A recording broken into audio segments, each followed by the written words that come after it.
Electrostatic के chapter में आपका स्वागत है। आइए सबसे पहले इलेक्ट्रिक चार्ज के बारे में सीखते हैं। इलेक्ट्रिक चार्ज क्या होता है और इलेक्ट्रिक चार्ज क्या करता है, what is electric charge and what electric charge do. ठीक है, तो सबसे फर्स्ट है इलेक्ट्रिक चार्ज। ठीक है, तो बोल रहे हैं इलेक्ट्रिक चार्ज को समझने के पहले सबसे पहले हम मैटर को समझते हैं। तो अब हमको पता है कि what is visible to us is matter. Universe में जितने भी चीज़ हमको दिखाई देती हैं वो मैटर होते हैं, और मैटर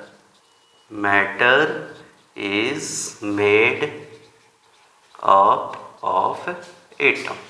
मैटर किससे बना होता है? एटम से बना होता है।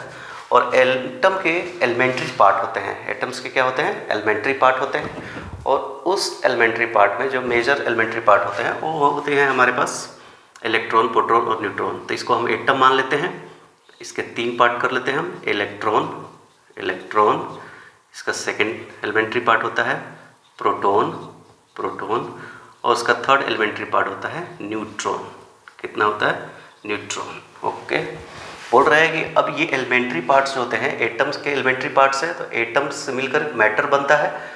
एटम से मिलकर मैटर बनता है। तो मैटर के पास मास होता है, तो एटम के पास भी मास होगा, तो इनके पास भी मास होगा। तो मास कितना होता है? तो बोल रहे हैं कि मास जो होता है इलेक्ट्रॉन के पास 9.10 इंटू 10⁻³ kg। ये बहुत छोटा मास होता है। प्रोटॉन के पास होता है 1.67 इंटू 10⁻27 kg होता है। और न्यूट्रॉन के पास भी उतना ही होता है, 7 इंटू 10⁻27 kg। समझ में आया? बस अब ये पता है हमको कि जिस भी बॉडी के पास, जिस भी मैटर के पास, जिस भी पार्टिकल के पास मास होता है, क्या करता है? फोर्स लगाता है। कौन सा फोर्स लगाता है? मास एक्सर्ट फोर्स। और जिसके पास मास होता है वो जो फोर्स लगाता है उसको हम बोलते हैं फोर्स ऑफ अट्रैक्शन। इसका नेचर होता है और उसको बोलते हैं ग्रेविटेशनल फोर्स। तो बोल रहे हैं कि 2 इलेक्ट्रॉन लेते हैं हम, 2 इलेक्ट्रॉन, उसके बीच का जो प्लेसमेंट करते हैं 1 सेंटीमीटर करते हैं, और इसके बीच में जो लगने वाला अट्रैक्शन फोर्स होगा, अट्रैक्शन फोर्स, ठीक है ना, फोर्स ऑफ अट्रैक्शन ऐसा बोल सकते हैं। इसको हम ग्रेविटेशनल फोर्स भी बोल सकते हैं, ग्रेविटेशनल फोर्स। ठीक है ना, ग्रेविटेशनल फोर्स। न्यूटन्स लॉ दिया था, न्यूटन्स लॉ ऑफ ग्रेविटेशनल। और ये कितना होता है? तो होता है Fg, Newton law of gravitation से, Gm1m2/r²। ये क्या है? बोल रहे हैं मास ऑफ इलेक्ट्रॉन और r दोनों के बीच का सेपरेशन होता है। यहाँ पे 1 सेंटीमीटर दिया हुआ है। यहाँ पे r का वैल्यू जो होता है वो मीटर में लेते हैं, SI यूनिट में लेते हैं, क्योंकि डिस्टेंस का यूनिट SI में हमारा मीटर आता है। अगर इनका इलेक्ट्रॉन का हम मास m1 m2 पुट करते हैं और r का वैल्यू मीटर में कन्वर्ट करके पुट करते हैं, तो इनके बीच लगने वाला फोर्स कितना होता है? 5.5 इंटू 10⁻⁻67 न्यूटन। ओके, हो गया? बोल रहे हैं कि ठीक है, 2 प्रोटॉन ले लेते हैं, उनके बीच भी सेपरेशन 1 सेंटीमीटर कर देते हैं। इसके बीच में कितना फोर्स लगता है? फोर्स ऑफ अट्रैक्शन बोल रहे हैं 1.9 इंटू 10⁻⁻60 न्यूटन। ओके, बोल रहा है कि 2 न्यूट्रॉन ले लेते हैं, क्योंकि उसके पास भी मास है, उसका सेपरेशन 1 सेंटीमीटर करते हैं। कितना फोर्स ऑफ अट्रैक्शन लगेगा? 10⁻⁻60 न्यूटन। बोल रहे हैं ऐसे दोनों का वैल्यू सेम क्यों होता है? बोलते हैं कि दोनों का मास भी तो सेम है। जी का वैल्यू 6.67 इंटू 10⁻11 न्यूटन।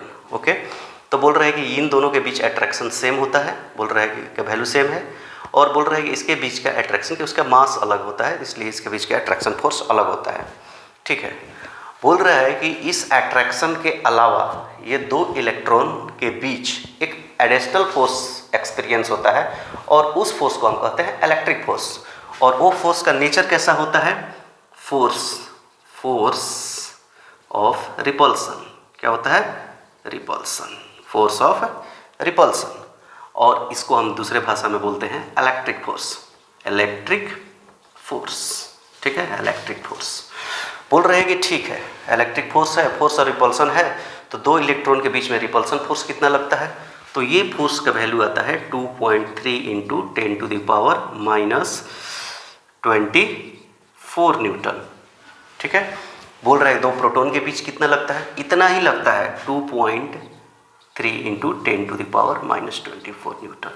तो बोल रहे हैं कि दोनों के बीच हमारा रिपल्सन फोर्स लग रहा है। तो बोल रहे हैं कि ये फोर्स मास के कारण नहीं लग रहा है, ये जो फोर्स ऑफ रिपल्सन है वो मास के कारण नहीं लग रहा है, ये किसी अदर प्रॉपर्टीज के कारण लग रहा है। उस एडिशनल प्रॉपर्टीज जो है उसको हम बोलेंगे इलेक्ट्रिक चार्ज, जिसके कारण दो इलेक्ट्रॉन के बीच फोर्स ऑफ रिपल्सन होता है, दो प्रोटॉन के बीच फोर्स ऑफ रिपल्सन होता है। ठीक है, और ये इलेक्ट्रिक फोर्स ग्रेविटेशनल फोर्स के कंपैरिजन में बहुत स्ट्रॉन्ग होता है। ठीक है, हम जैसे ये लिख रहे हैं तो बोल रहे हैं कि इंक से लिख रहे हैं बोर्ड पे, तो इंक के पास भी कुछ ना कुछ मास है, क्योंकि फ्लूइड है, तो फ्लूइड के पास भी मास है, मैटर है। तो बोल रहे हैं कि लेकिन लॉ ऑफ ग्रेविटेशन के कारण तो इसको अर्थ, क्योंकि हमको पता है कि अर्थ पे कोई भी पार्टिकल को अगर ड्रॉप करते हैं तो अर्थ अपने तरफ अट्रैक्ट कर लेता है ड्यू टू मास। तो बोल रहे हैं इसको भी ड्रॉप होना चाहिए, नहीं, बोल रहे हैं यहाँ पे ये एक दूसरे से चिपक रहा है, इस बोर्ड से चिपक रहा है। इसका कारण क्या है चिपकने का कारण? बोल रहा है इलेक्ट्रिक फोर्स, और ये फोर्स जो होता है ग्रेविटेशनल फोर्स से ज़्यादा होता है। ठीक है, तो हमने ये समझा कि अब ये फोर्स और रिपल्सन जो है एक साथ, फोर्स ऑफ अट्रैक्शन भी है, फोर्स ऑफ रिपल्सन है। तो बोल रहे हैं कि फोर्स ऑफ रिपल्सन जो है इलेक्ट्रिक फोर्स है, तो इलेक्ट्रिक फोर्स ग्रेविटेशनल फोर्स के कंपैरिजन में क्या हो जाता है? स्ट्रॉन्ग फोर्स होता है। तो स्ट्रॉन्ग फोर्स होता है, तो जब दो इलेक्ट्रॉन को हम ऐसा रखते हैं तो यहाँ पे अट्रैक्शन हमको फील नहीं होता है, यहाँ पे दो इलेक्ट्रॉन रिपल्सन फील ज़्यादा करता है, क्योंकि इलेक्ट्रिक फोर्स ज़्यादा स्ट्रॉन्ग होता है। ठीक है, तो इससे हमको पता चला कि इनके पास एक एडिशनल प्रॉपर्टीज़ है, डेट इज कॉल्ड चार्ज। बोल रहे हैं कि अब क्या करते हैं, अब हम बोलते हैं कि एक प्रोटॉन को रखते हैं और एक इलेक्ट्रॉन को रखते हैं। ठीक है, क्योंकि दोनों के पास चार्ज है और दोनों सेम अमाउंट का फोर्स फील्ड रिपल्सन फोर्स लगा रहा है। तो सेम अमाउंट ऑफ फोर्स लगाने का मतलब ये होता है कि दोनों के पास सेम चार्ज है, जो चार्ज का मैग्नीट्यूड है वो क्या है? सेम है। ठीक है, तो हम एक प्रोटॉन को और एक इलेक्ट्रॉन को एक साथ रखते हैं और दोनों के बीच का सेपरेशन भी हम 1 सेंटीमीटर करते हैं। बोल रहे हैं यहाँ पे अब उल्टा होने लगा। क्या होने लगा? यहाँ पे प्रोटॉन इलेक्ट्रॉन रिपेल नहीं कर रहा है, क्या कर रहा है? अट्रैक्ट कर रहा है। क्या कर रहा है? यहाँ पे अट्रैक्शन फोर्स काम कर रहा है। क्या? अट्रैक्शन फोर्स काम कर रहा है। लेकिन ये अट्रैक्शन फोर्स मास के कारण नहीं है और ना ही एक ग्रेविटेशनल फोर्स है, ये है इलेक्ट्रिक फोर्स। क्या है? Electric force. तो हम एक और निष्कर्ष पे निकले, इलेक्ट्रिक फोर्स है। बोल रहे एक निष्कर्ष हमारा और निकला कि जो ये प्रोटॉन और इलेक्ट्रॉन चार्ज कंटेन करते हैं उनका मैग्नीट्यूड तो सेम होता है, लेकिन उनका नेचर अपोजिट होता है। क्या होता है? नेचर अपोजिट होता है। तो हमको एक हमारा सबसे एक कंक्लूजन निकला कि दो प्रकार के चार्ज हैं, चार्ज आर टू टाइप्स। तो बोल रहे लाइक चार्ज, ठीक है, लाइक चार्ज रिपेल और अनलाइक चार्ज। ठीक है, अनलाइक चार्ज क्या होता है? अट्रैक्ट होता है। बात ही समझ में? अट्रैक्शन होता है। हो गया?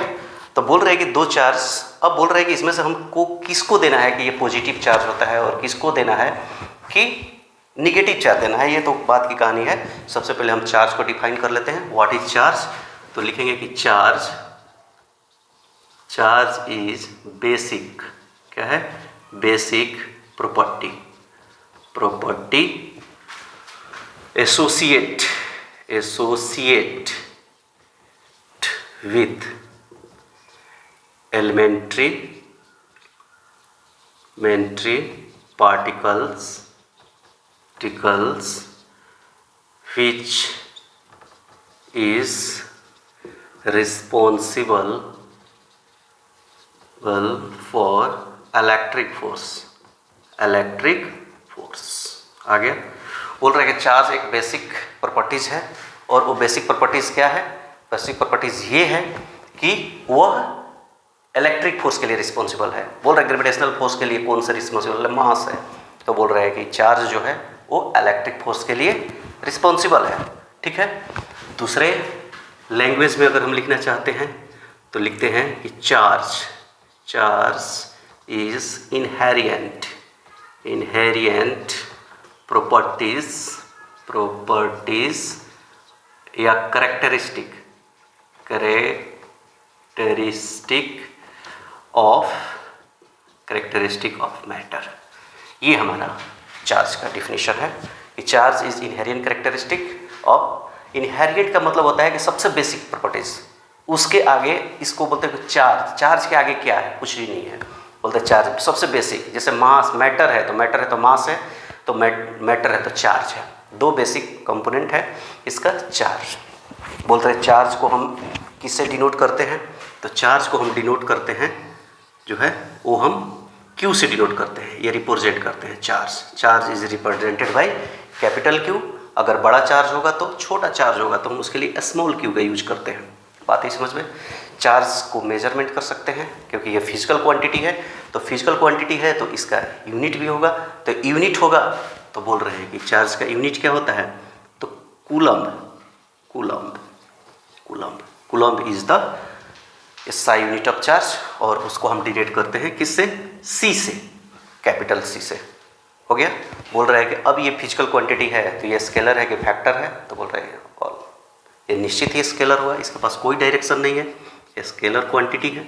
ठीक है, तो ये हमारा बेसिक चार्ज था। अब आते हैं यहाँ पे कि charge are two types, like charge और like charge repel, unlike charge attract. बोल रहे हैं कि अब इसमें से हमारे पास पता चला कि इलेक्ट्रॉन के पास चार्ज है, प्रोटॉन के पास चार्ज, न्यूट्रॉन के पास चार्ज नहीं है क्योंकि ये फोर्स ऑफ रिपल्सन फील नहीं करता है। तो फिर हाउ कैन वी डिसाइड, कैसे डिसाइड करके प्रोटॉन के पास कैसा चार्ज होता है? तो बोल रहे हैं कि दोनों का नेचर अपोजिट होता है लेकिन मैग्नीट्यूड सेम होता है। तो फॉर कन्वेंशनल हम मान लेते हैं, ऐसा माना गया है, ठीक है, ऐसा माना गया है, निश्चित किया गया है कि प्रोटॉन पे जो है हम पॉजिटिव चार्ज मान लेते हैं। प्रोटॉन जो है, प्रोटॉन का नेचर कैसा होगा? पॉजिटिव चार्ज होगा। कैसा होगा? Positive charge. और इलेक्ट्रॉन पे चार्ज कैसा होगा? नेगेटिव चार्ज होगा। कैसा होगा? नेगेटिव चार्ज होगा। बोल रहा चार्ज क्या है? बेसिक प्रॉपर्टीज ऑफ मैटर है। काम क्या करता है? फोर्स लगाना है। कौन सा फोर्स लगाएगा? इलेक्ट्रिक फोर्स लगाएगा। उसका सिंबल क्या होगा? बोला कि बड़ा चार्ज होगा तो कैपिटल Q, छोटा चार्ज